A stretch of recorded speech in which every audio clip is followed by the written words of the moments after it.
workbook, you have those two options. And so I'd like to direct you to the very first summary page, which is kind of a long legal size page. And so here you will see where everything's compared from our general operating fund with our revenues and expenditures compared to all of Chaves County funds. And what the difference is that all of the Chaves County funds includes all of the fire, the grants, restricted, etc., all those funds, and the general operating funds are only strictly the general operating funds for Chaves County. And so when we met with the Finance Committee, we did look at all of the revenue trends first. It was kind of a difficult year last year trying to budget for those with all of the unknowns, but for this year we are looking at some positives. We had a windmill project that was in construction, is fully constructed now, which is the Oso Grande. So the other one is the gross receipts taxes. We have seen an increase trending, and if you recall from the SWAY project reports I send out, those have been steadily increasing, and most of it is due to the online sales that were passed as of July 1st. There were still some other decreases in revenue, and we were still conservative because there's so many unknowns still within this year. In regards to our expenditure, we are encountering still many obstacles, and this is, for example, like the new increase that we've been seeing in our fuel, the increases in prices for products with the CPI being so high this year, and also the delay products actually arriving in time. So due to the scarce availability, if we were able to find or do certain projects or certain capital outlay, we were going to try to push for those now. If they were, some of them, the orders were going to take 12 to 18 months. So this is something that it's unavoidable, but we're trying to work closely with our departments trying to get those completed. However, we are still trying to focus on Chaves County, of course, and its valued assets and its vision, its short-term and long-term goals. As you know, we try not to defer maintenance, and so I would like to thank Scott Massey for pointing us in some of these projects that we need to look at and other needs that Chaves County needs. So the other one is our main foundation, which is our employees. They were very grateful for the proclamation that you passed last month, and also they were very excited about the employee picnic that was thanks to our county manager and our HR department. And so thanks to this foundation, we have all of our community services like our roads, our indigent needs, our law enforcement, our safety, to our internal services within the county, our elected officials and their services as well, and the trust from our taxpayers for accountability and transparency. And so with that, I'd like to point out the quote that we paraphrase from Richard Branson. It says, "Chaves County employees are its greatest asset, and our people are our product." And so this year, with that, I'd like to mention our biggest focus was investing in that foundation, which is our employees and our infrastructure. In this budget, we have several projects, like our new health department that we're currently trying to plan, courthouse roofing and other projects. There's also in this budget is the increase for Chaves County minimum wage to $15 and adjusting all other levels and charts by 5% for a cost of living adjustment. Right now, tentatively in the budget is also the mandatory 1% PERA increase. We are asking the county to absorb the employees portion of the 0.5% of that. And so if you turn to your second page, which is your budget recapitulation, and this here shows all of your beginning cash balances that we have right now estimated as of July 1st. And once we close out the fiscal year, these numbers will be a true cash balance. All of our revenues and our expenditures and estimated ending cash balance. And so at the very bottom here, which is the $53,935,717, this is what will tentatively come before you on May 26th as an approval. This is what we will approve as a whole. It's not just the general operating, it's all of the funds, like I mentioned, with fire and restricted funds, grants, etc.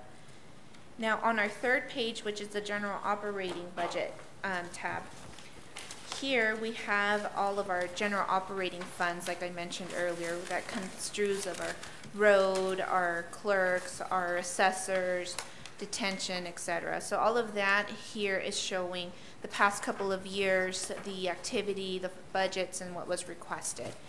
And as you can tell, there were some adjustments that were done, and this was recommended by our finance committee or when we were working with our department heads. we did some adjustments there. There's also some other tentative items like government requested funding that we still weren't quite sure what the outcome of that would be. So we made some adjustments to reflect that. And so the overrun cost over revenue is within its tolerance amount. So right now we're showing at that at a $79,397. Now, as for the next tab, it's our expenditure summary tabs, and this one construes of about 2 pages. And this is our general operating budget with all of its departments. This one's a little bit more detailed by category and then by department. And so this again shows you the actuals for the past couple of years, the final budget, and what was requested this year along with those adjustments. This is broken down, like I said, if you see by department, it'll have each one and what exactly they're requested for. And as for the last couple of summary pages, which is the other government funds expenditure summary, this is all in the yellow. This is for all of the other departments or funds, for example, like our volunteer fire departments, our indigent, some of our grants for law enforcement, for public safety, etc. Those will be reflected there. And again, this is a little bit more in detail. And so with that, I'd like to thank you all again for being here. I know our department heads are here to present, and they will come over to answer any questions that you might have. So for now, I would like to see if the sheriff is willing to come up. I know he has some points and highlights that he requested in his budget.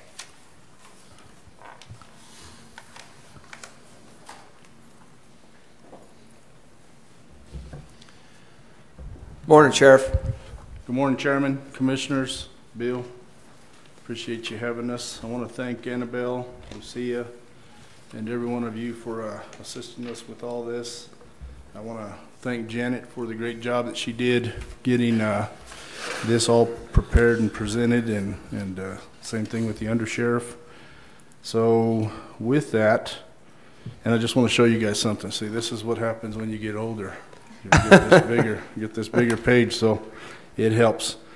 So the first thing that I want to talk about is some of the increases that we had with the sheriff's office and explain to you what that was or the reason for that.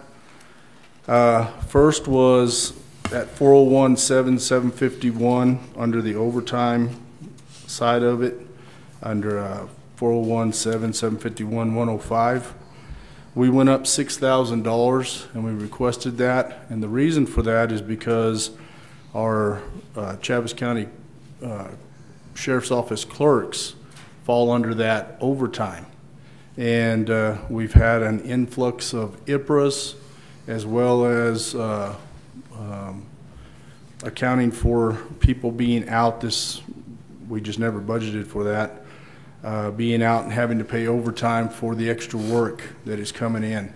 But the IPRAs have overrun us in a sense where they're having to work late at night. They're having to come in on their days off on Sundays to get these out in a timely manner. So we went up $6,000 on that, and that's what we were requesting from you. Also under 401-752-231, which is the non-expendable supplies, we went up $48,000, and the reason for that is to replace the computers that our deputies carry in the cars. We're asking for the tough books, which are meant for patrol duties, also to be in the car bouncing around, also for heat, extreme cold, and more importantly, to be able to take the abuse of the deputies carrying them around and on a daily basis. So that's going to be up $48,000. And then under 401-752-266, which is the uniform expenses, we raised that by $10,000, and that is for boots. We want to make sure that they have boots that are uniform as well as can withstand the elements that we're going through, and the boots that we're asking for actually come from a state contract. So we're gonna get that for $10,000 more. And that's what I have on the budget. Other than that, we have a flat budget. If you have any questions about anything else, before I start talking about capital outlay, I will be glad to answer any questions you may have. Commissioners, any questions for Mike? Mr. Chairman, I just have one note. There are some people on Facebook that are trying to listen, and they said that the audio is breaking up. They just told me that. I asked them if it's on better. Okay. I needed a mic. I thought this other one is kind of acting. Thank you. Appreciate it. We do have people listening, so that's good. Any questions for the sheriff?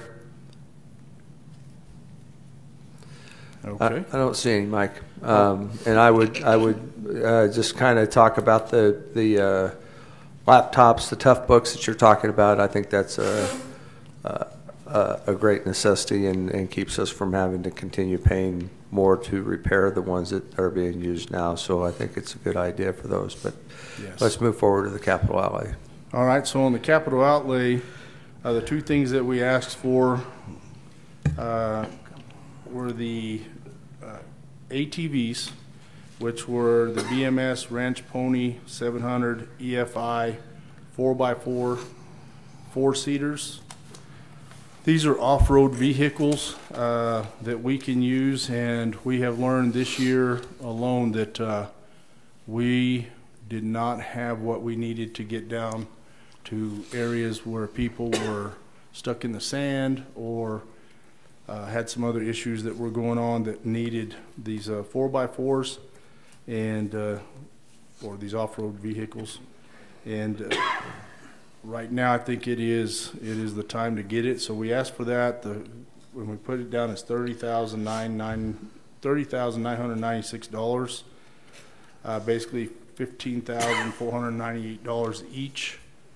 And like I said, this is something we believe is very important. We're just dealing with more people getting out there and getting stuck, and we're having to ping their phones to find out where they're at. And we get out there, and it's usually, in the last ones that we've had, they're elderly people who have just gotten off road and stuck. So it really helped us to get to that area. Also, my undersheriff and one of the other deputies, we did take one of our other ATVs down there that is not off-road. They went as far as they could, and then they walked the rest of the way in, and were able to bring that guy out. But you're also dealing with snakes and other things, and as well as the elements. So this is very important for us to provide better service to Chaves County. And then the last thing that we had on there was the firearms training system. We had put that down as $50,000. We are going to withdraw that at this time, and the reason for that is because there is a newer version that we're going to look at after the new year that we want to get, and we're also waiting for the room to become available so we can set this up, and that is the dispatch area.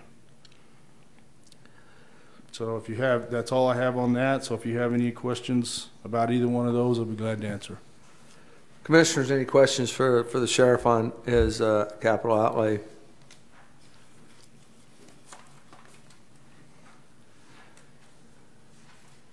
Mike, I don't hear any unless something comes up real quick. And great presentation. Thank you to you and your crew, Charles and Janet, and the rest of the guys that do such an amazing job for us here in Chaves County.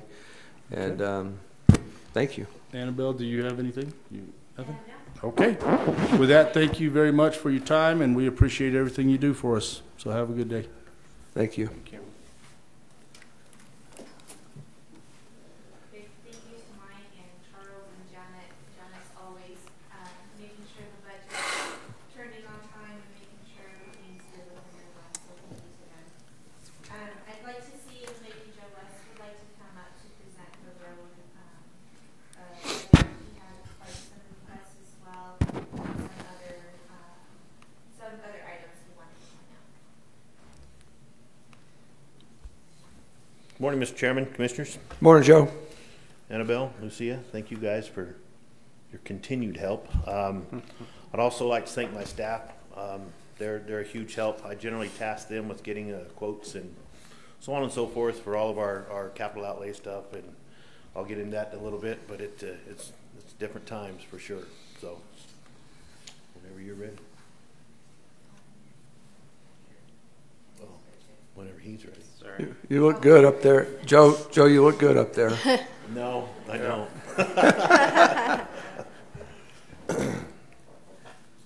Well, I could have pushed buttons.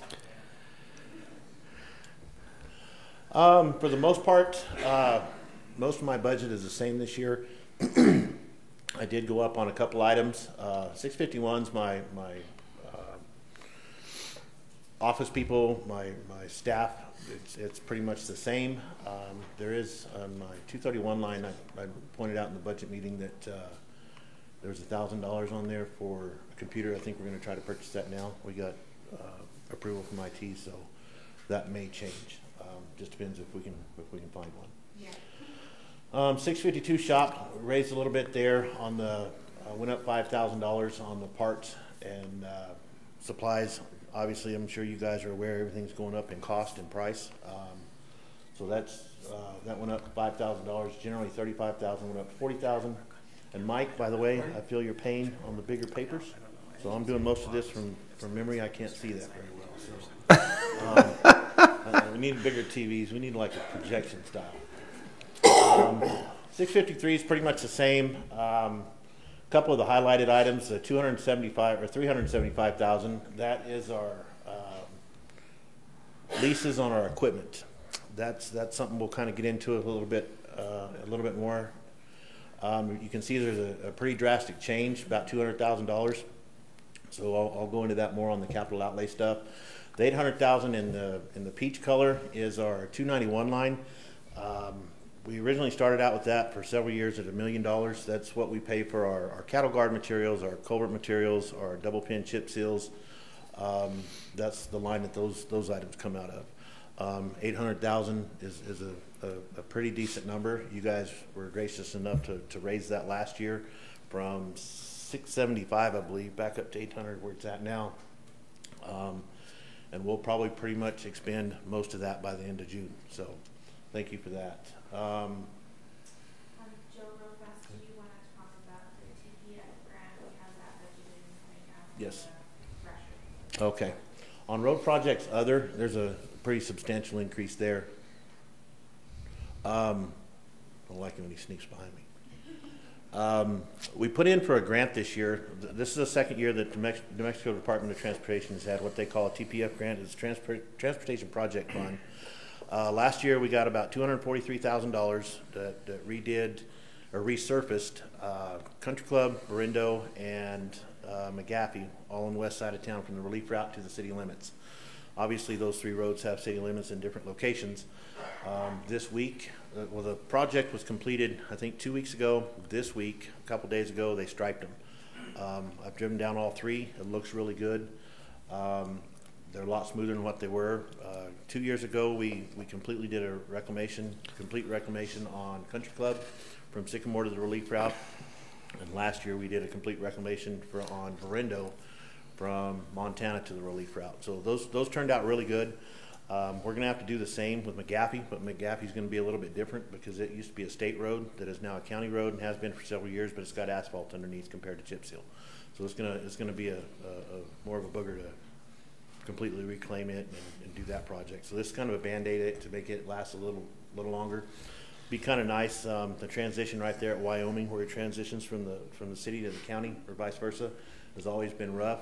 The city did put in last year for the funds, and they were approved for the same project to where those two, and I'm sure Rodney will be happy about this. He drives it every day, I hear.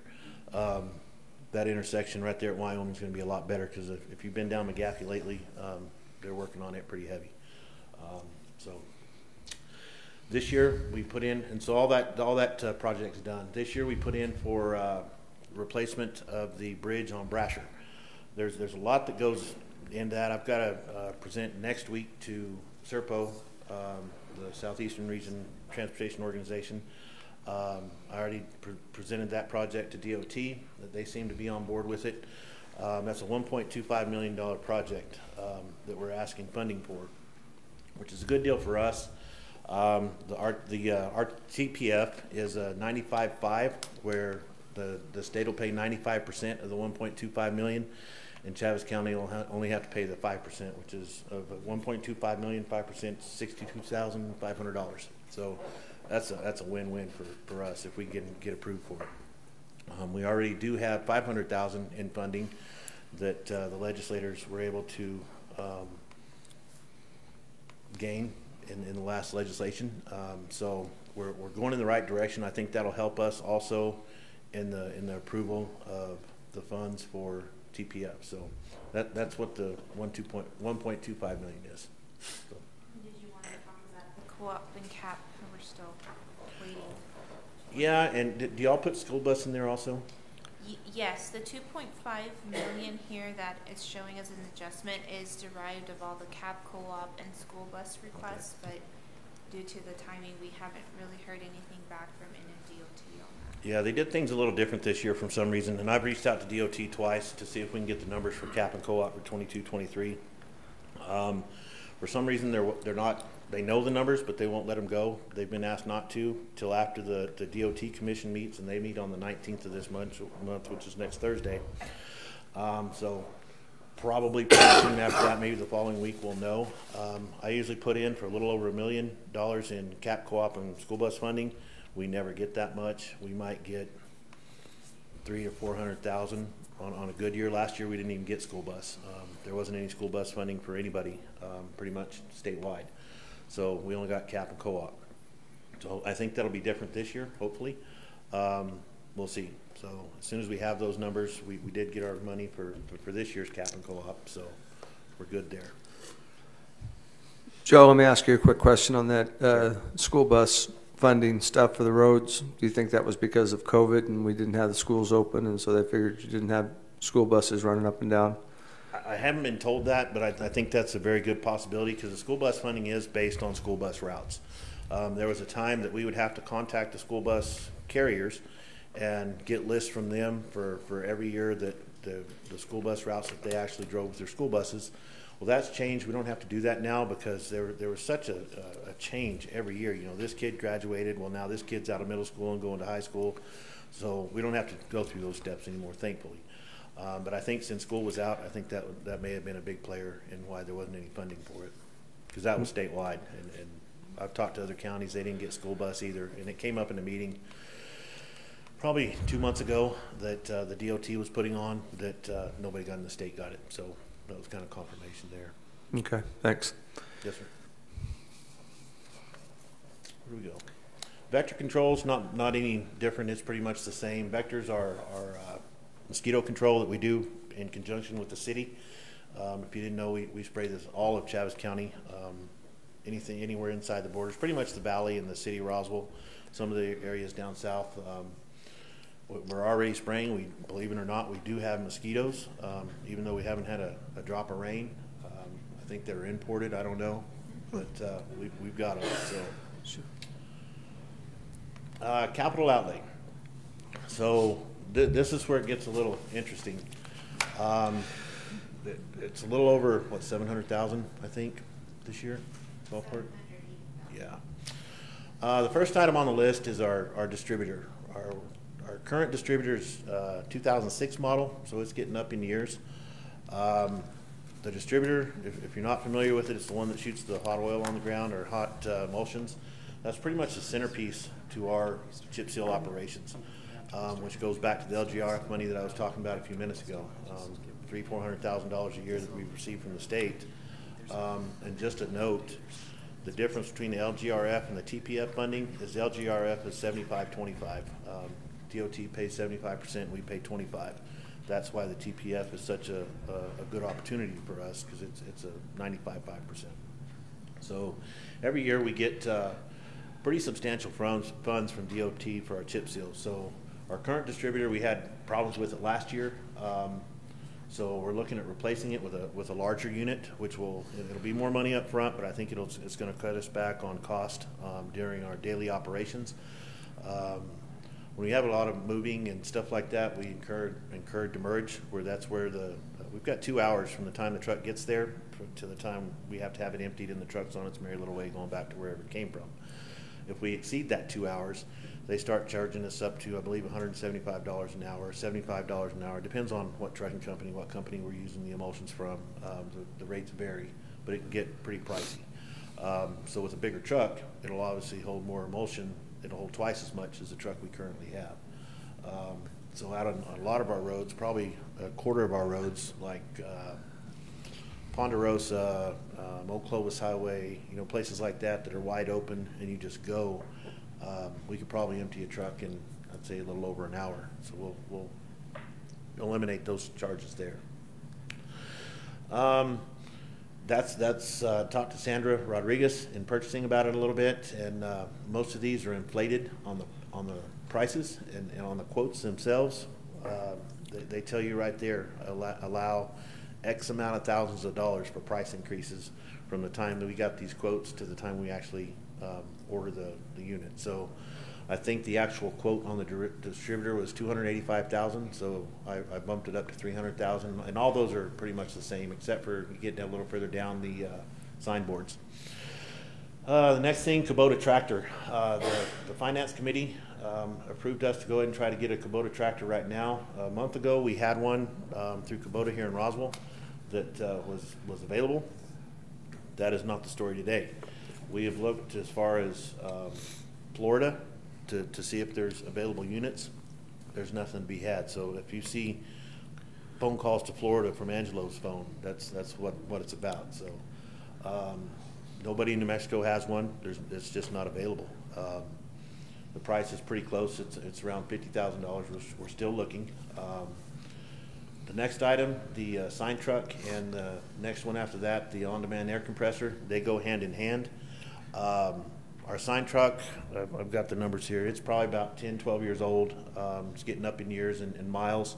The floorboard's falling out of it. The toolboxes are falling out. We had the sign guy, Raymond, was driving down the road and had a T-post fall out the bottom of his toolbox going down the highway. Fortunately, it stuck and drug, and he felt it and heard it and pulled over, but it was because the bottoms had rusted out and it was someplace he couldn't see it.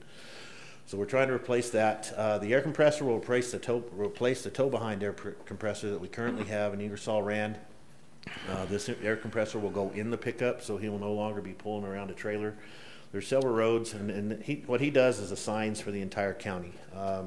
If it's a curve ahead sign down by Duncan on one of those county roads, he's the one that goes down and replaces it. If it's a stop ahead sign, down here off of 285, he's the one that goes and replaces that.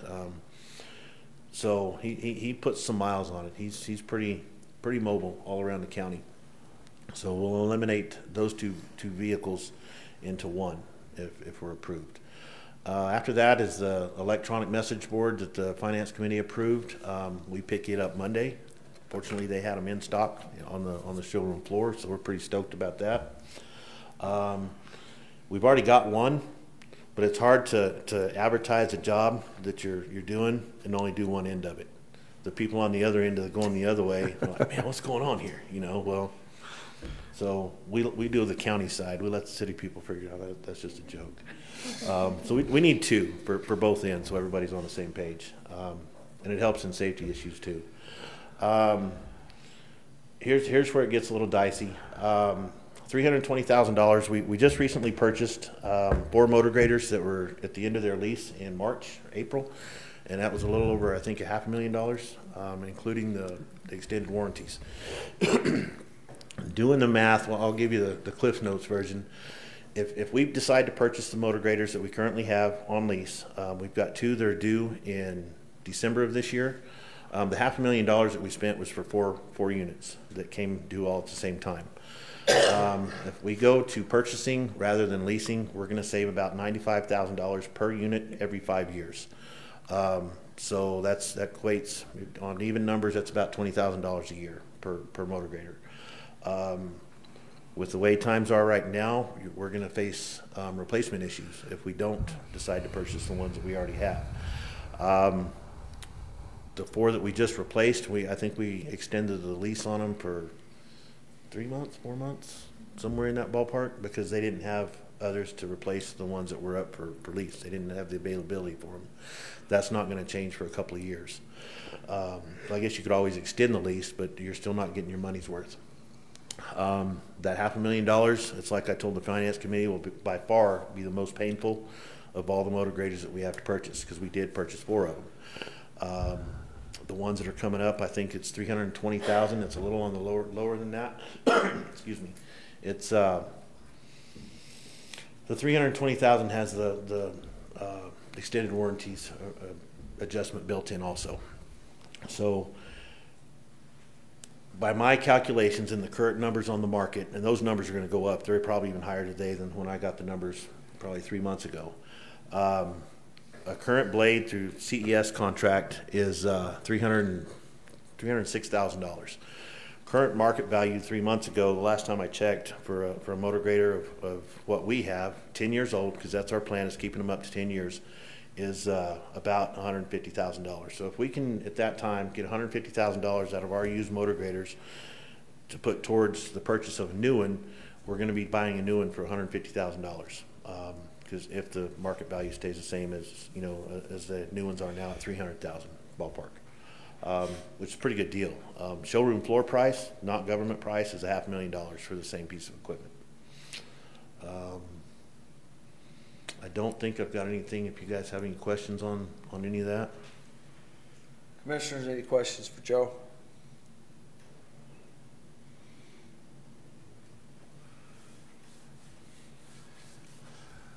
All right, doesn't appear to be any. Appreciate everything. Thank you, guys. Appreciate it. Great presentation. Thank you. And I know Annabelle played a big part putting all that together for you. No. Yeah, great job. I'd like to see if maybe Mr. Porter would like to come up to the podium. This is our new detention administrator, and he did excellent work as well in his budget, and so I'll jump over to Sam. I know he had some highlighted items that he might mention and talk a little bit about his capital outlay. Well, good morning, Chair, County Manager, Commissioners. Good morning. Like everybody else, I want to thank Annabelle for helping me, and being this is the first time I've done the budget here, there were a lot of questions and some things and some calculations we had to do. But in the process, I think we did a good job at looking at trying to cut some of the spending we had done in some of the areas as well. So we made sure that we identified some areas where we had spent money where we may not need to spend it this time. So I just want to make sure that you're aware of that as well. When we worked through our budget, we did do some increases starting, where are you starting? 640. All right, just making sure I'm on. So in our 641, we had a couple of increases. One was just about our vehicles. We don't need to replace any right now, but we need some that need a little bit of TLC, so we increased some money there to go ahead and take care of those things. In our supplies and tools, we increased about $3,500 because of the cost of supplies to run some of the functions that we need at the jail. Plus, we have our accreditation audit coming up, so we'll need some supplies to facilitate that accreditation audit as well. In 642, we saw an increase of $4,500 in our non-expendable supplies. We have some equipment that the sort team and the facility team uses that is need of replacement, which includes gas masks, filters, and some of the equipment that they use for protection whenever they're dealing with detainees that are disruptive. So some of that is scheduled to be replaced, and so we increased that so that we can start replacing some of that equipment and be prepared for cycling out of the equipment that's expiring now. I figured out the professional services, the question I got asked in the meeting. Professional services, we have some programs where we check in visitors. We print badges for them so they can wear them when they walk around the facility, telling them where they're allowed to be. And then we have some contractual services and things that are going on where we use uniforms, get washed and laundered and repaired as a part of our road team. And then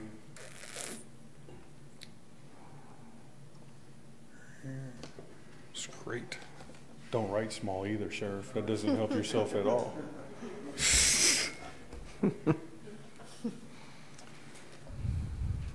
Yep. So those were some of the programs that you asked about before that I wasn't aware of at the time that I didn't make good notes on. So Those are the systems that we use for our everyday activities there. From there, I'll move on to our juvenile budget.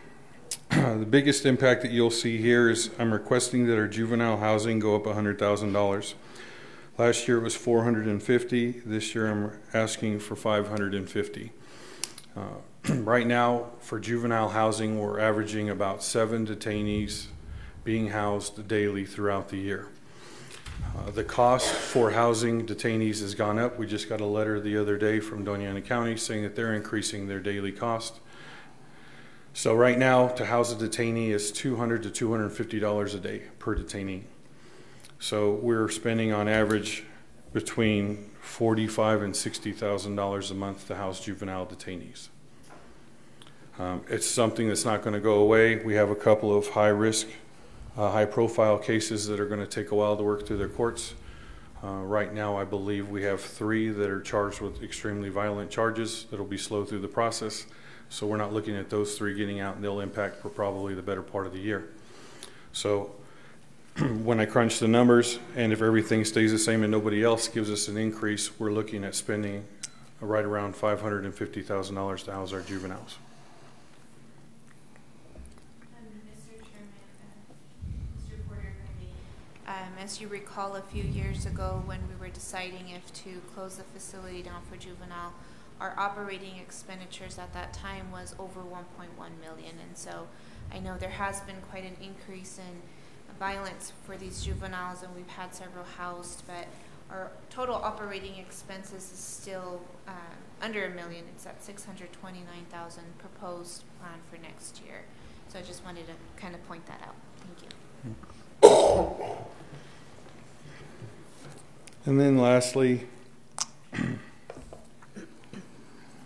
out of my 650, one of the things you'll see up there is we're talking and working right now through our medical contract or the negotiations to reach an agreement with a new medical provider in hopes. Once that is done, that information will be presented, but that will be paid out of another budget. But I just want to let you know we're working on that process right now, going through negotiations, and it seems to be going well, and I'm in hopes that we can present something to you guys later on this month for your guys' review and approval. And then the last item that you'll see in there is I'm asking for an increase from $16,000 to $20,000 for housing of prisoners. Right now we have a couple of detainees that are being housed at the Department of Corrections that I have to pay housing fees for.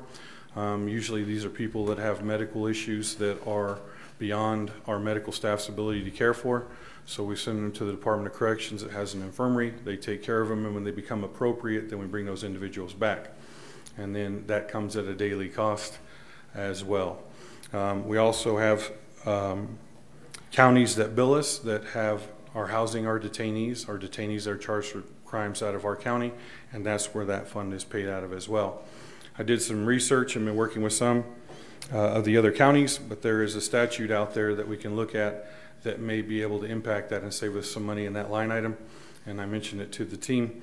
So if we decide to move forward and meet with the county attorney and the county manager and yourself, and we want to go ahead and exercise that state statute, there's some housing fees that we may not have to pay, which will save us some money in that line item as well. So, and with that, I'll stand for questions before capital outlay. Commissioners, any questions for Justin?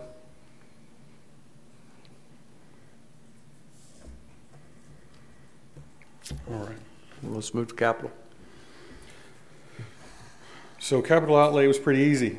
I'm needing just a couple of equipment items. First is I need an ice machine for the kitchen. The one that we have right now is a little outdated and needs some care and needs to be replaced.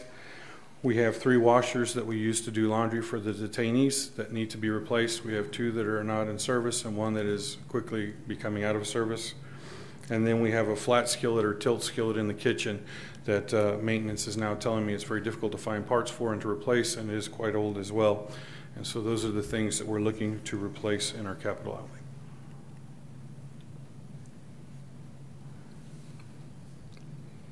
Commissioners, any questions on the capital outlay?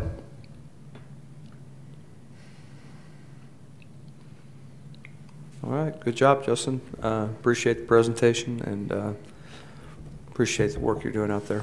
Thank you, sir. Thank you very much.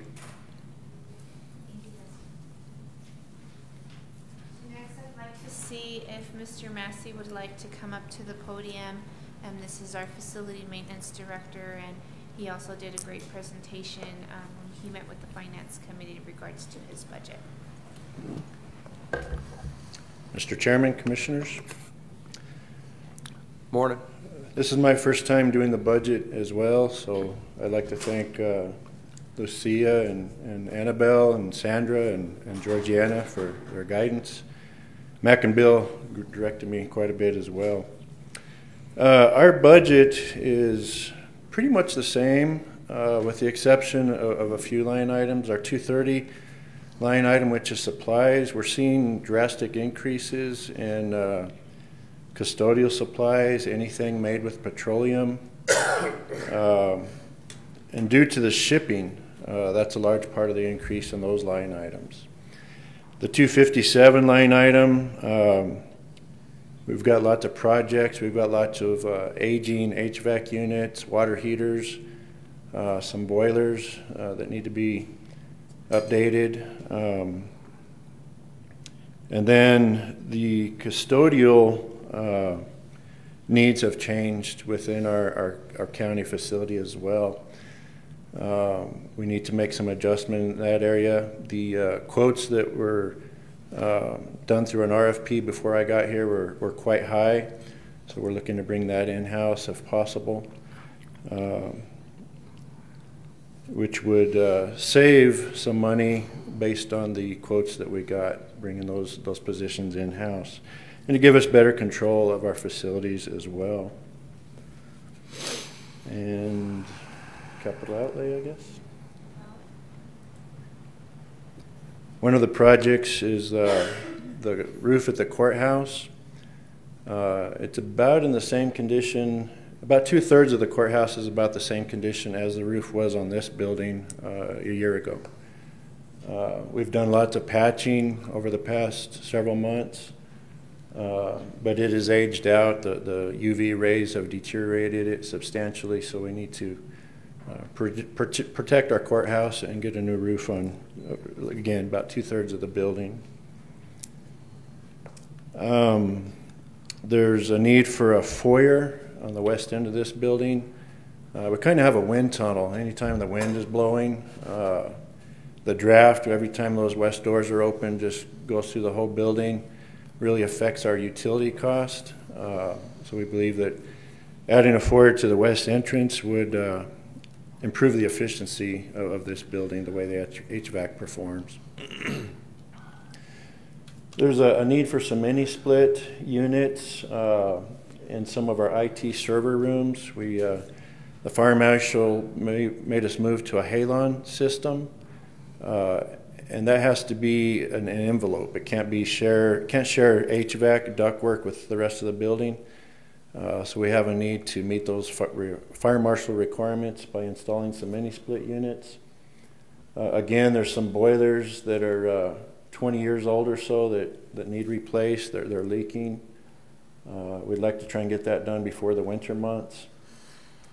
At the detention center, there's a need to clean the ductwork, replace some aged flex duct and so forth. That's quite a large project. At the courthouse, we have some sidewalks that have cracks or are heaving from tree roots and so forth. We have a liability issue there that we need to address soon to get those items addressed. And I think that's about it. Any questions? Scott, do you want to talk about the roofing at the courthouse? Yeah, I do. Oh, he did? Okay. He did. He did. Commissioners, any questions for Scott?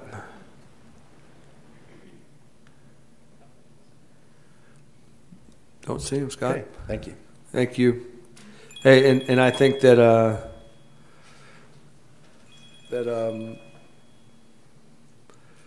Annabelle hit it right on the nail, the head on the nail, that we want to make sure that we stay ahead and don't defer any of these maintenance deals. So I appreciate you bringing them to our attention so we can get them taken care of. So anyway, thank you for bringing those to our attention. It's a big thank you. These are what we consider our big four, which makes up the biggest percentages of our budget. And so at this point, I'd like to call maybe elected officials to see if there's anybody that would like to come up, present, or talk about their requests.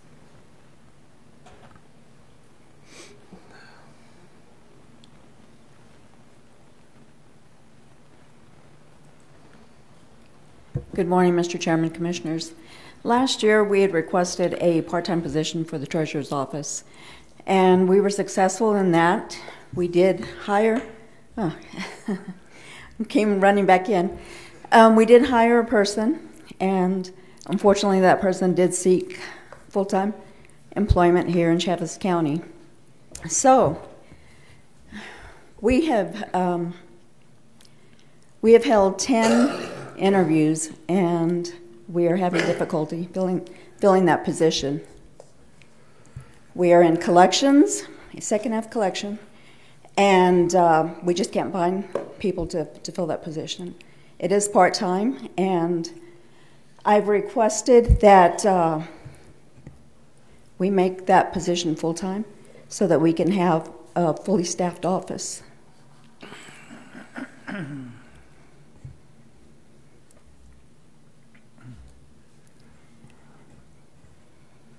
Commissioners, any questions for Charlotte?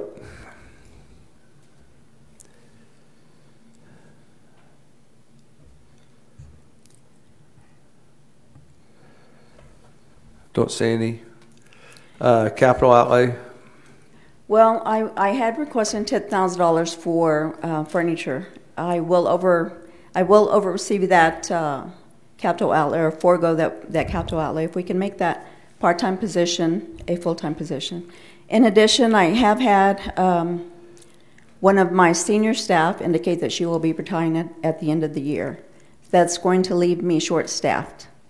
In addition to the part-time that I have now, we will be replacing a senior accountant as well as a part-time deputy treasurer. I have less than 3 years left in my position. Tony is anticipated to run and hopefully will run unopposed. She will make a great treasurer. I would like to leave this office in a good position so that we have fully trained staff to continue those collections that we do. Currently, we are maintaining over 99% collection on our 10-year. That's what we have continuously carried for the past 10 years. And that is what the commissioners depend on the Treasurer's Office to do. We bring in about 18% of the revenue for the county, yet we have only 2% of the expenditures. So I'm really stressing the need, for making that a full-time position and allow me to have sufficient staff to continue to collect property taxes efficiently. I will stand for any questions. Commissioners, any questions for Ms. Charlotte?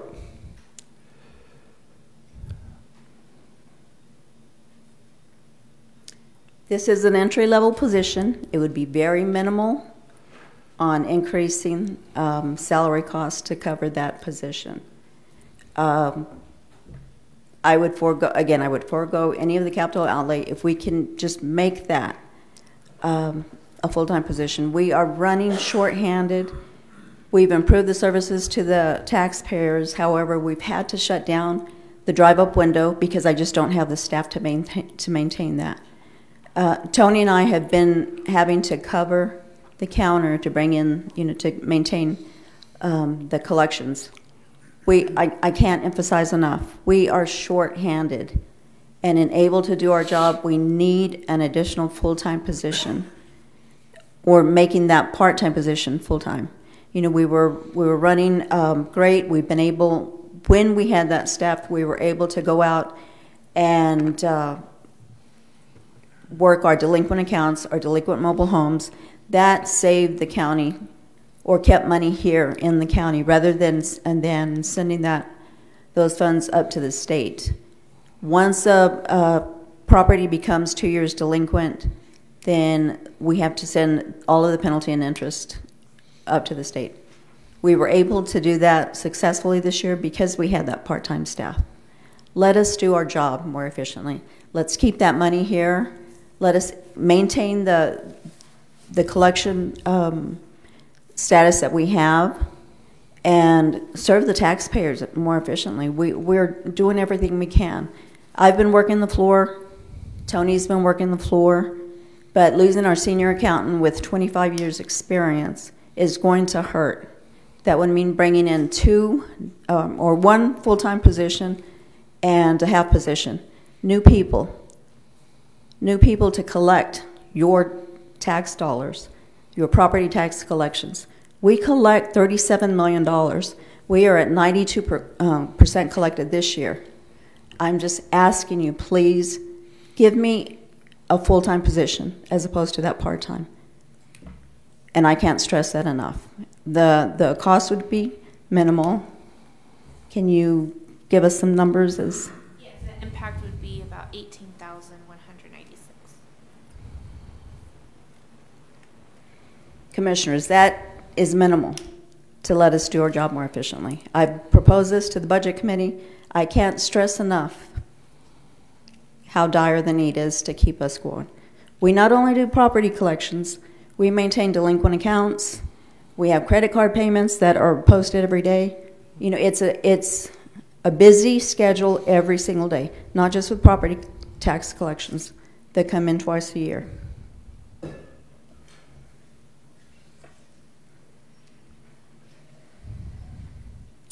Commissioners, any comments, discussion, questions? All right, thank you, Ms. Charlotte. Thank Appreciate you.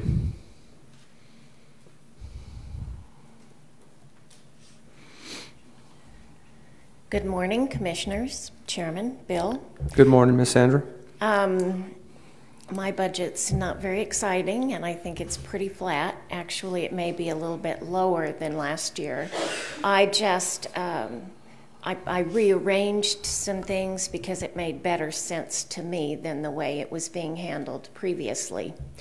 I did ask for a couple of things. I asked for one position upgrade from a GIS tech to a GIS specialist, and I asked that we have a general classification change in the GIS mapper position, and I changed those job descriptions. And the reason I did that is because with our new GIS project, we are going to be in a position to be able to do a lot of things and provide a lot of information that we haven't been able to provide in the past. So those mapper positions become very important. And by upgrading one and changing the general classification of the other, then I can justify paying 50% of both of those salaries out of the 1% fund. That actually creates a small savings out of the general fund of about $35,000. So as far as I'm concerned, it puts us in a position to be able to help a lot of departments, to be able to be a lot more user-friendly on our website and save money for the general fund. The only other things I really ask for, capital outlay. We have the pictometry program with planning and zoning that was a 3-year project. This will be year 3, and that is in the 1% fund capital outlay. I also, the assessor's office has a 2003 expedition and a 2005 and 2007 trucks that the appraisers, the trucks are especially important because the appraisers are out in the sticks in those trucks every day, and they were in great need of being replaced. Sandra Rodriguez, when I went to meet with her about putting them in this year's budget, she said there are 2 trucks available right now that can be picked up that none of the other departments have use for. And so she was able to work with us and procure those 2 trucks. And we worked through Annabelle because we had to act very quickly. We've received one of them. The second one is due to come soon. And so those were, I believe, moved out of this current budget, but they come out of the 1% fund. They don't come out of the general fund. In this budget, I'm asking to replace the 2003 Expedition, and that will also be replaced with a truck because appraisers they need trucks. That's really all they use. And it's my understanding that it will be probably 9 to 10 months before we ever see that vehicle. But those are basically, I think, the only big items in the budget that I've requested. And I hope you enjoyed your reports. I'm required by law to provide a lot of information to you, and it's not very exciting. So I tried to create some reports that at least had a little bit of color in them so that hopefully you would stay awake while reading them. Commissioner, yes, those reports are actually within your file. They're at the very end. You'll see those tabbed as the 2022 Property Valuation Report and the 2021 Annual Report. So they're also on your workbook if you'd like to see them digitally, but they're there for you in the file folder. Thank you. Commissioners, any questions for Ms. Sandra?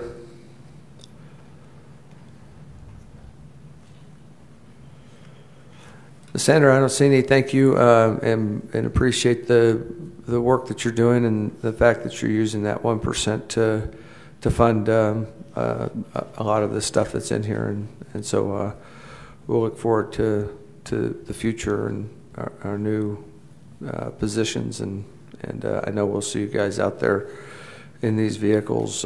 You're absolutely right. We've got over 6,000 square miles of county, and a lot of it is not like driving around in Albuquerque or Las Cruces or anywhere. You're out on dirt roads, and so I think it's important for those vehicles. So I appreciate the budget that you put together.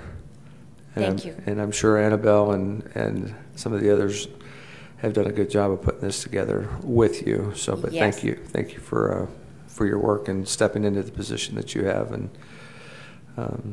look forward to the future. Thank you. Thank you, and we couldn't do it without Annabelle and her staff. I certainly wouldn't have been able to, so we do appreciate them.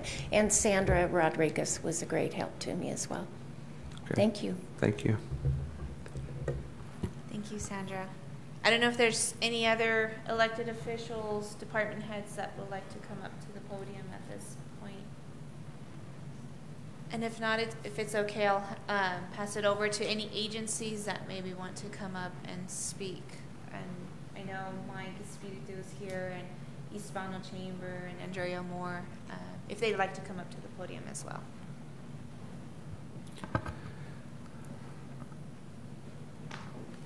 Go ahead. Take the lead, Mike. Good morning, Chairman, Commissioners, Bill. I'm not normally too bashful, so I appreciate the opportunity to talk a little with you this morning and share what our vision is for this coming year. First, thank you for this past year and the time that I've been able to spend with you and your support in moving this county forward economically in the many programs you're involved with, but especially with ours. It takes truly the village to support everyone. As you know, we requested an increase in our funding for next fiscal year. And I think we're all aware of how tremendously impacted the pandemic affected everyone's daily lives, and especially in the business environment. From an economic development perspective, we realize that we have to change and improve our processes to be more competitive with this environment. And the change really is about more folks are working from home, people are just not accessible, companies don't want eating their doors. It's just a different environment in trying to attract people and companies to expand and grow in our communities. We believe that, you know, that old saying about if we keep doing the same thing over and over, you know, we should expect something different. It doesn't really work, right? So we must make a change. And that change is, for us, is to add an additional person. And what that person will be doing is really, truly marketing in this digital world that we live in today. Because realistically, that is what's happening to us, is that that's how we have to reach people and coach people on Chaves County. When you say Roswell, New Mexico, for example, everyone says, oh yeah, that's about aliens. I said, well, it's more than aliens. And in Chaves County, we're about business. And that's a lot of the coaching that we have to do to share our story and control who we are, narrative with people to consider us as a home. So this new position is really to help us move our marketing forward that we've never had before. It also will help us, the additional funding will also help us with a complete re-engineering and redesign of our website. We've done that in-house to save money for a number of years. We're going to be able to attend more trade and sales events and partner with other companies, other lead generation companies like we have in the past. It's noted that a recent study by the International Economic Development Council, IEDC, comprised of developers across the globe, that communities in comparison to Chaves County, that we're funded about half of what most of those others are funded. We're not looking to make a kingdom out of the EDC. We're looking to help drive more opportunity to Chaves County that we haven't been able to do in years past. Also, the communities in our region, and I understand their resources are differently than ours, but those EDCs are funded well above what we're funded as well. As you know, this past year, we added a full-time person, and you helped us be able to do that. That creates more opportunities for us to get out and work with our local businesses throughout the county in our business retention and expansion effort. But also, we are also working towards helping ourselves. We've increased our membership as a result because we feel that's important to bring more partners to help support the effort that we all truly believe in. And so we're growing in that regard. As you know, we're pretty much a full-service economic development corporation. And one of the biggest factors that we place a high priority on is what you've already heard this morning from other folks here in the county, and that is the problem with workforce. As you know, many of our monthly meetings, I've talked about what we're doing with career tech education, workforce development, and I will share with you that there are great strides being made through all districts in our county. Recently, we were at Dexter for their industry day. We were at Hagerman for their industry day. We were at, and we spent a lot of time, obviously, with the Roswell Independent School District and NIMI, and you heard me talk about that in the past. But we handle a lot of different things besides just attracting new companies and help the ones that are here. That's important. We also have to help the entrepreneurs, folks with great ideas, and link them to resources and help them move their projects along and help them create GRT and property taxes and so forth that contribute back to our economy. And we don't charge for our services to anyone. We provide a free service to anyone that needs help in our county and those that are seeking to possibly expand and grow here. Recently, I attended the Maintenance Repair Overhaul Air show in Dallas. And it's an aerospace show. We had a number of appointments with companies, and we had a couple of really good leads as a result. And that's what it takes, is to, again, get out there and tell our story and help people understand who we are. As you know, the Air Center is probably our largest priority. But we do have agricultural projects in works right now. Then we'll share with you as they become a little more refined. So, as you know, we are in aviation space, agriculture, manufacturing, energy, and entrepreneurship. And we have another company that we've worked with for quite some time on their development of their product right here in Chaves County. So, good things are happening on the future as we see it. And you obviously know about Ascent Aviation and all the fun discussions we've had in the past on that. Without your help, they wouldn't be coming to Chaves County and others.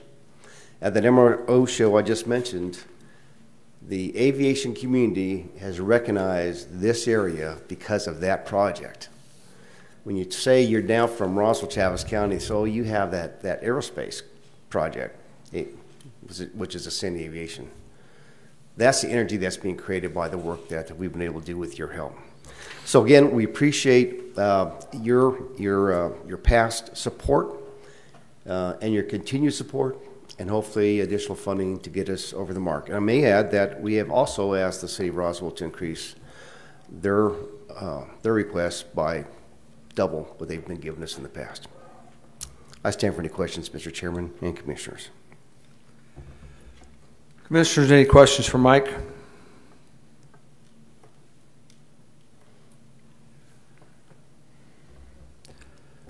Mike, I don't see any. Appreciate everything you've been doing for our community in the short time frame that you've been here, and I think we have a bright future all around Chaves County, and including, I mean, not excluding the Air Center, because that's kind of one of our big deals, but the other things that we have in the works, I think, are going to be really good for our community. So I appreciate all the hard work you guys have been doing. And we had a great meeting with, I mean, the university is doing some great things, and it was a great meeting that we had Monday morning, Tuesday morning. It all runs together, so I appreciate the hard work that you guys are doing. So thank you. It's a pleasure, sir. Thank you very much.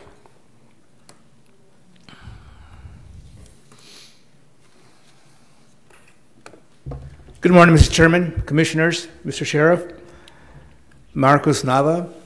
I first came to Roswell. It was supposed to be a 4-year stay. Now I'm here 17 years, and I love it every year of it. I've been the executive director for the Hispanic Chamber of Commerce now 3 years. Inherited an organization with long tradition, 37 years, and had been dormant, and we have jump-started. We had making good headway. Then this COVID hit, and we came to a slowdown. I have come to the conclusion that being a single man in the office, I need some help. I need some really help to be able to take it to the next level and be able to serve more people in the community of Chaves County and surrounding areas, Chaves counties. We're requesting for $25,000 to be able to do the following. We want to hire a part-time person that would work 20 hours a week, and that would help me do some of the administrative work and follow up on some of the phone calls, some of the projects that we need to do in order to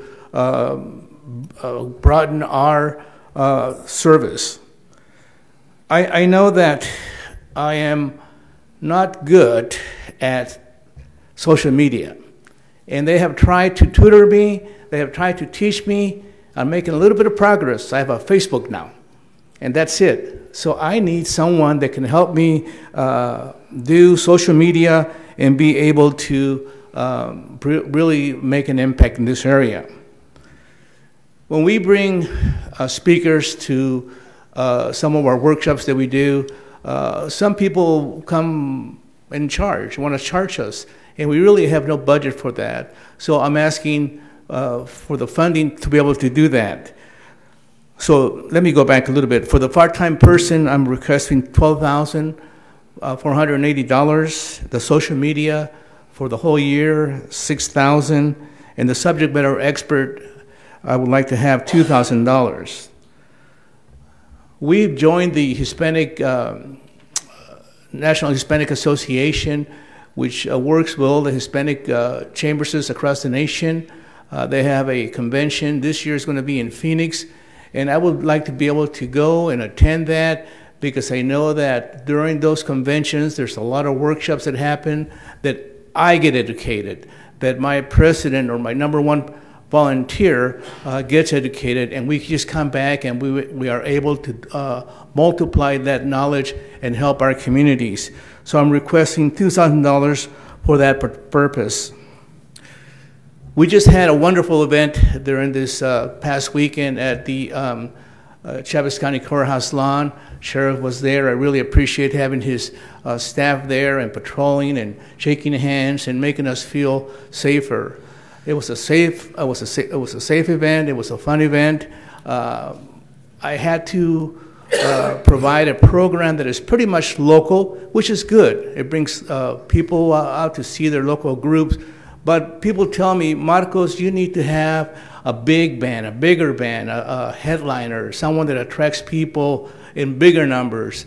And I'm actually asking for some help to be able to do that. And if I combine all those things, it comes up to $25,000. I appreciate the opportunity to be here. I appreciate the opportunity to be able to work with you and reestablish this relationship that for many years was able to do with the Chamber and the Commission and the County Commissioners.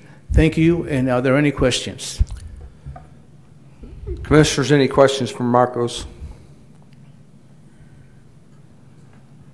Mr. Chairman. Commissioner Zell. What are your other sources of funding? What are my hours? What are your other sources of funding? Our sources of funding, we get funding from the city of Roswell. We have funding from membership and from the events that we have been able to put on. This is last year we were able to put the, not the Cinco de Mayo was canceled due to COVID. Then we had the Piñata Festival, which we were successful financially, and then those events. Mr. Chairman, Mr. Marcos. Yes, sir. How much funding do you receive from the city of Roswell? We received $30,000 from the city. Thank you. Mr. Chairman, you said some of your funding receives from membership. How many members do you have? With the very good question. When I first take over, when I first came to the chamber, we were given, I inherited, there was a rolls of about 300 members.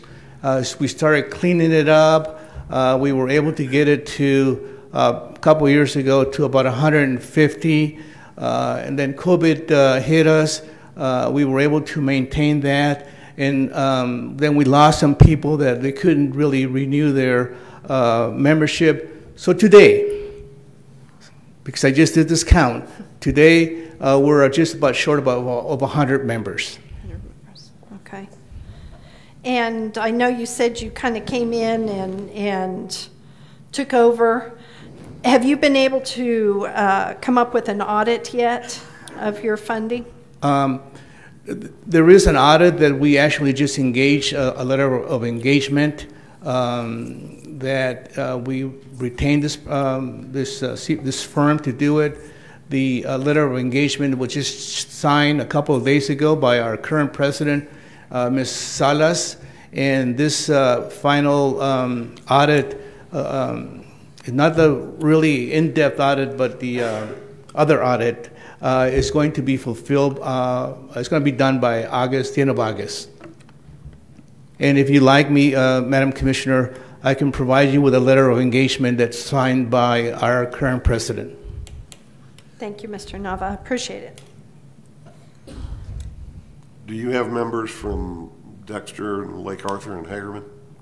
We have members from Dexter and Hagerman. So, matter of fact, Mr. Commissioner, I'm proud to say that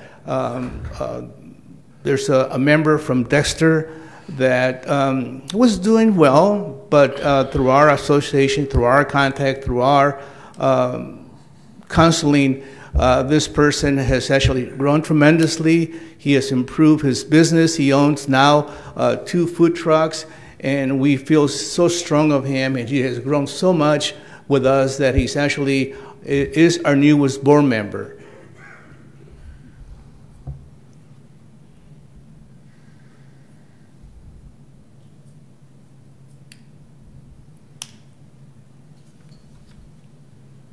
Commissioners, any other questions or comments for Mr. Nava?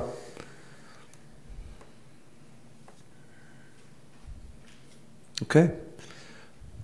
Mr. Nava, thank you for your presentation. We appreciate you. Thank you all. Thank you very much.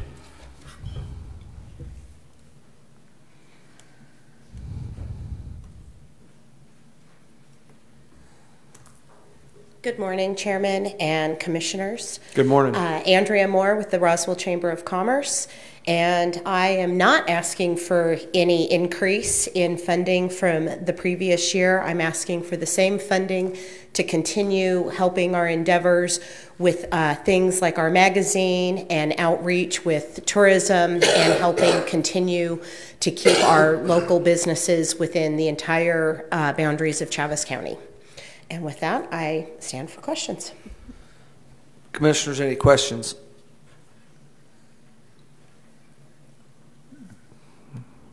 Comments? Andrea, thank you. You've done a great job of grabbing the reins and pulling things back into the right lane. So we appreciate all the hard work you guys are doing for our community. So it's been my pleasure. It's been a learning curve for sure. Thank you. Thank you.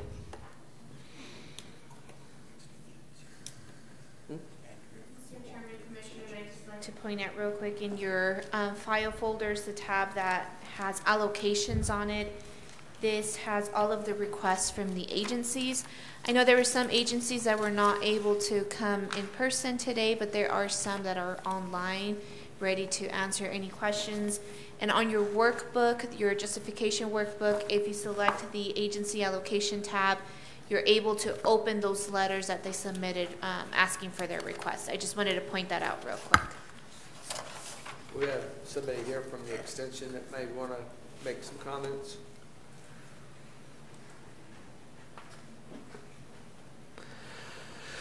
Hello, Chairman and Commissioners. Andrea Stapp. I'm the Chaves County 4-H agent and the interim county director. We did ask for an increase this year because the state requested or approved a 7% increase. And so that's across the board. We are funded a third federal, a third state, and a third county. But you guys also get, you know, all the things from the NMSU, the plant diagnostic lab. We have access to all of that as well. Thankfully, well, I guess thankfully, I don't know. Shannon Wooten, our FCS agent, retired, who is at a full professor pay. And so being that we rehired at lower pay, there really wasn't a big jump in our request. So with that, I'll take any questions. Commissioners, any questions for Ms. Andrea?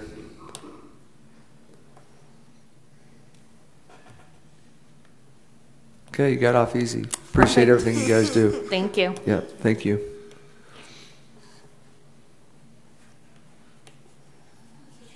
Commissioners, I think that's all. I don't know if there's any others that want to come up to the podium, but I would just like to say thank you again to everyone, to the Finance Committee. A big thank you for your time. I know we met several times over the past couple of months, but I think this is a great, strong budget, and I really appreciate your support, as I know the other department heads and employees also appreciate it. Thank you. Thank you, Ms. Annabelle. Commissioners, any comments, conversation, discussion on the budget and budget workshop?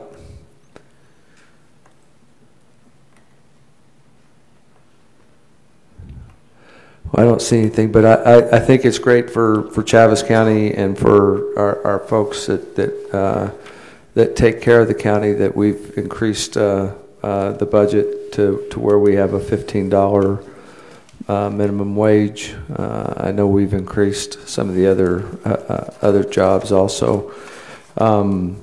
At some point in time, I'm hoping that negotiations and things like that can be taken care of within the Sheriff's Department so that we can maybe get something done there. But unfortunately, once we vote on this budget, that's what it's going to be. And so hopefully those negotiations can be taken care of in a timely fashion before we pass this budget, and we could do something good for our sheriff's deputies also.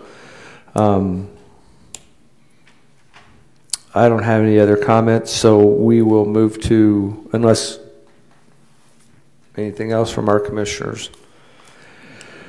We will move to unscheduled communications, which is limited to 3 minutes per visitor and not to exceed 15 minutes. No formal action is taken by the commission.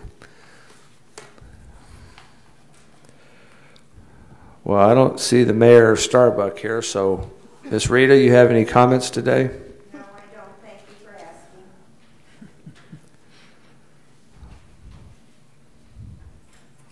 Any takers? Anybody out there on Facebook that has any comments? Not at this time. There's a bit of a delay though, so. Okay, we'll give it a few more seconds.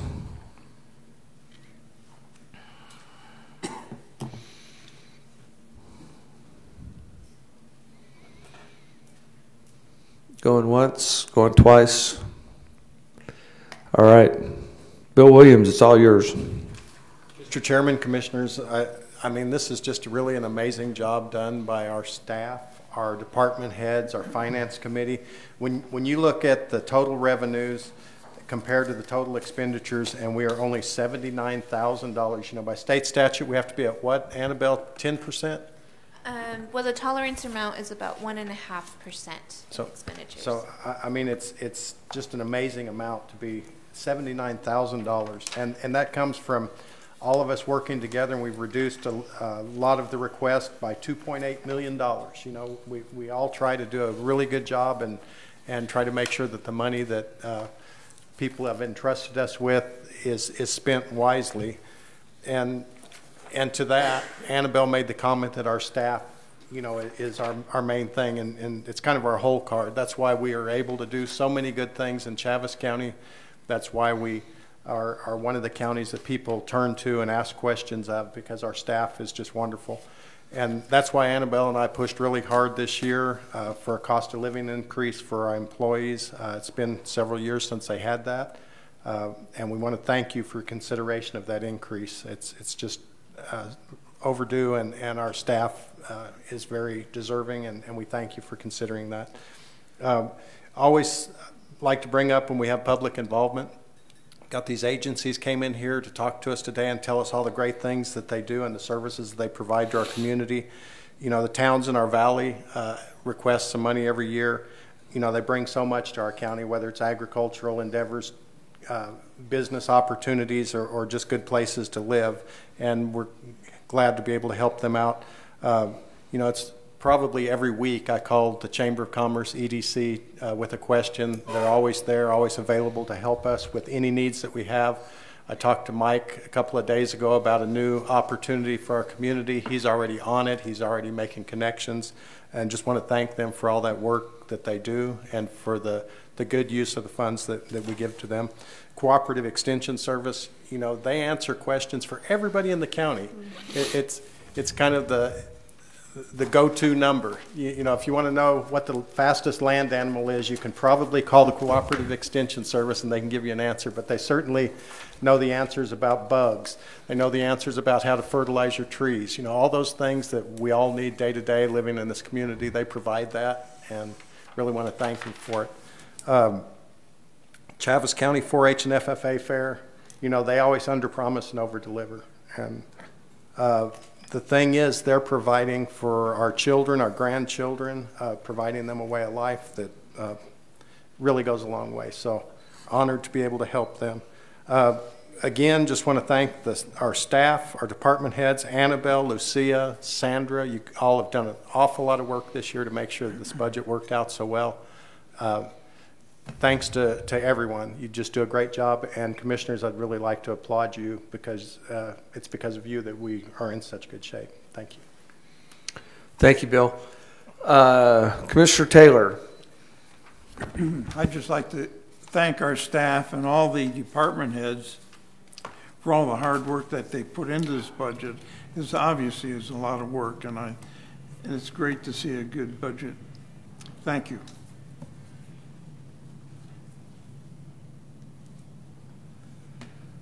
Commissioner Dana. I too want to thank everybody for everything that you do to keep our county running, operating within the means that you have. I was talking to somebody this morning at Burrito Place, telling them that we were going over the budget, and we will not be asking taxpayers for more taxes. We will not increase your taxes. We live within our means. especially in this day and time. And I want to brag on our 4-H kids. They went to Raton. We had a lot of kids shooting .22 shotgun archery. They all did marvelous, and some of the shooters will be going to national in Nebraska. Is that correct, Andrea? Yes, so we're very proud of that, and we thank you for the great programs that you have for the students and for the kids of Chaves County. And this just goes to show you that we do invest in our community, and we do invest in our county, and we do invest in our citizens, and we just want to thank everybody for what you do for all of us. Thank you. Thank you, Commissioner. Commissioner Zell. Reiterate all the thanks to everybody, especially the department heads and all of those who came before the Finance Committee with our commitment to raising what we pay our family members who work for Chaves County.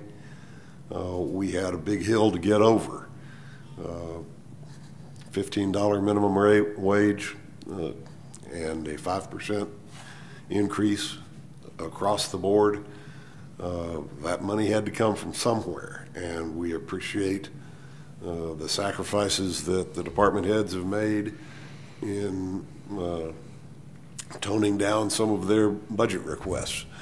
And that's what's enabling us to give pay raises to everybody. So Annabelle, Lucia, everybody, thank you so much.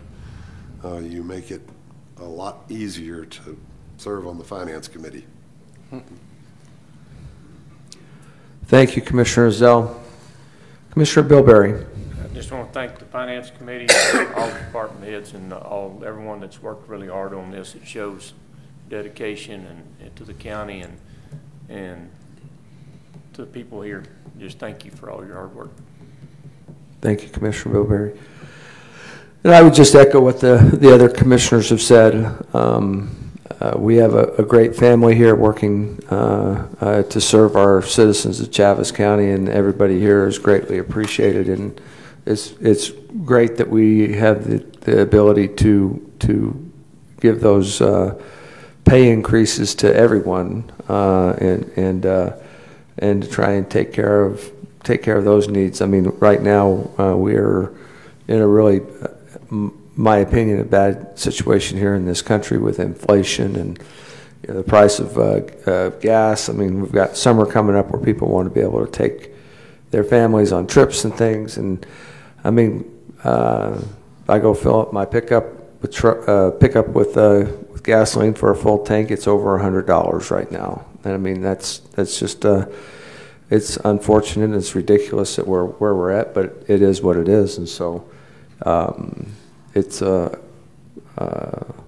amazing that we have everybody continuing to do what they do, and I really appreciate the hard work by Commissioner Zell on the Finance Committee, as well as everybody who came in. And Annabelle, you guys do an amazing job helping with all the departments and everybody to put this budget together. And I think it's a great budget, and look forward to the last little more than 6 months of my term as a county commissioner, and finish strong and do great things for Chaves County and this community. And Bill, thank you for kind of taking the lead as the county manager and all this. So with that being said, it's been a good finance workshop. Thank you to everybody that's been here and presented and talked to us. And thank you, commissioners. I appreciate everything you guys do. And